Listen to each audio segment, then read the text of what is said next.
Openbaring 12 verse 1 tot 12. Lees asseblief hierdie gedeelte. Het gaan oor die vrou, die nuwe bedeling en die aanslag wat daar is op Christendom. Die bruid van Christus, die kerk en die totale aanslag van die vyand, die draak wat probeer om die kerk te vernietig.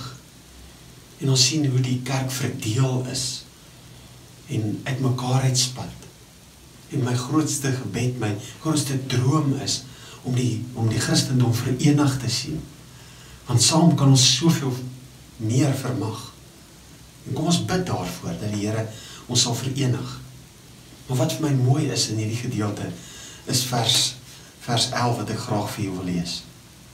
Hulle het self die oorwinning oor hom behaal, danksy die bloed van die lam en die boodskap waarvan hulle getuig het.